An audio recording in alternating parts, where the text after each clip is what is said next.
السلام عليكم ورحمة الله وبركاته. النهاردة إن شاء الله هنبدأ مع بعض مع أول درس تمهيدي للأطفال. هيبتدي الطفل طبعا بعد ما تمكن من السير على النقاط طبعا ووصل النقط وابتدى يمشي في الاتجاه الصحيح. وبعد كده بإذن الله هنبتدي مع بعض ناخد أول حرف من الحروف الهجائية بتاعتنا، هو حرف الألف، وهنبدأ بالهمزة نتعلم ازاي نكتبها مع بعض. نص دايرة ماشية على السطر، نص دايرة خط مايل أو ماشية على السطر، ده لو أنا بكتبها لوحدها. تمام يا أصحابي؟ طيب تعالوا نتعلم مع بعض إزاي هنكتبها مرة تاني، ونكتب الألف همزة، ألف همزة. يبقى يا أصحابي إحنا اتعرفنا كده مع بعض على الهمزة لوحدها وألف وعلى راسها إيه؟ همزة. يبقى الألف يا أصحابي بنكتبها عصاية من فوق لتحت، وبعد كده يا أصحابي بنكتب الإيه؟ الهمزة فوقيها، ودايما الهمزة يا أصحابي بتكون بعيدة عن عصاية الألف. صح يا أصحابي؟ عشان بعد كده إن شاء الله لما نكبر شوية هنبتدي نتعرف على شكل الألف ليه أشكال كتيرة جدا. تعالوا نتعلم تاني مع بعض يا أصحابي نكتب الألف. نبدأ كده إيه العصاية بتاعتنا من فوق لتحت، ما ننزلش إيه عن السطر ولا بعيد عن السطر شمال ولا يمين، ونعمل الهمزة. ألف همزة، ألف همزة. نكتبها مرة تاني يا أصحابي من فوق لتحت لحد السطر. بعد كده يا أصحابي نعمل إيه؟ الهمزة نص دايرة نايمة أو مايلة على السطر، أو مش على السطر، هي دايما فوق الإيه؟ الألف، ويكون بعيدة عن الألف، مش ماسكة في العصاية خالص زي الشكل اللي قدامنا ده يا أصحابي. تمام؟ أهو بعيدة. نبدأ من فوق لتحت الاتجاه ده كده يا أصحابي. بعد كده بنعمل إيه؟ الهمزة نص دايرة شرطة مايلة. تمام يا أصحابي؟ ده اسمه ألف.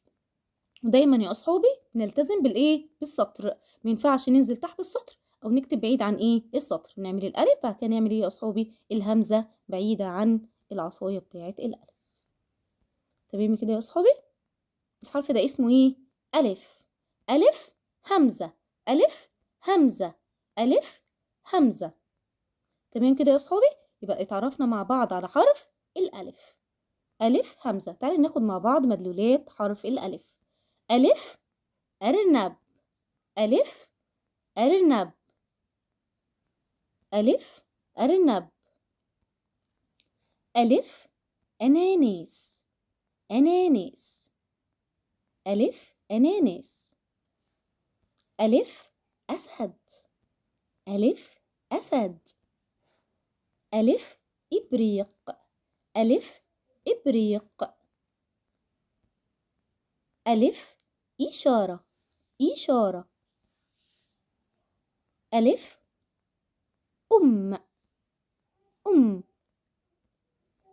طبعا يا أصحابي الهمزة دي بتبقى متحركة معانا، بتيجي فوق الحرف، وكمان ممكن كمان يا أصحابي تبقى تحت حرف الألف. تعالوا نتعرف مع بعض يا أصحابي على مواضع حرف الألف في الكلمة. يبقى حرف الألف ليه أشكال كتيرة، بيجي في أول الكلمة ووسط الكلمة وآخر الكلمة. والألف ده يا أصحابي من الحروف الإيه؟ الرافصة. يعني إيه حروف رافصة يا أصحابي؟ يعني الحرف اللي بعده ما ينفعش يمسك في إيديه خالص، لكن ينفع الحرف اللي قبله يمسك في إيديه. تمام يا أصحابي؟ يبقى حرف الألف من الحروف الرافصة. يعني إيه رافصة؟ يعني بيقول الحرف اللي جاي بعده ابعد عني شوية، ما ينفعش تمسك في إيدي. تمام؟ يبقى عرفنا إن حرف الألف يا أصحابي ليه أشكال كتيرة. أول شكل أو وضع ليه في الكلمة في أول الكلمة، وفي وسط الكلمة وآخر الكلمة. طب تعالوا نشوف مع بعض في أول الكلمة هيكون شكله عامل إزاي. بنكتب الألف يا أصحابي والهمزة وعلى راسها إيه؟ الفتحة.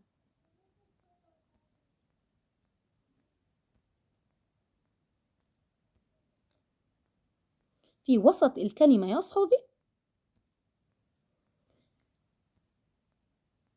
ينفع الحرف اللي قبله يمسك في إيديه، ولكن الحرف اللي بعده مش هينفع يمسك في إيديه. بيكون شكله يا أصحابي بالشكل اللي قدامنا ده في وسط الكلمة، زي كلمة كأس، كأس. شكله يا أصحابي في وسط الكلمة، الحرف اللي قبله ماسك فيه في إيديه، إنما الحرف اللي بعده بعيد إيه عنه خالص يا أصحابي أهو زي ما احنا شايفين في كلمة كأس كده في وسط الكلمة. تعالوا نشوفوا كده مع بعض يا أصحابي في آخر الكلمة. ممكن يجي منفصل يعني لوحده، ما ينفعش أي حرف إيه يمسك في إيه في إيده، ولا قبله ولا بعده، منفصل لوحده كده يا أصحابي. وممكن يجي متصل زي شكله يا أصحابي، زي إيه في وسط الكلمة كده. ده كده برضو ممكن يجي في آخر الكلمة برضو. ها يا أصحابي، ينفع حرف قبله يمسك في إيديه لكن الحرف اللي بعده مش ماسك في إيديه. يبقى عرفنا شكله في أول الكلمة زي كلمة أسد، في وسط الكلمة زي كلمة كأس، في آخر الكلمة أهو يا أصحابي أهو منفصل زي كلمة قرأ.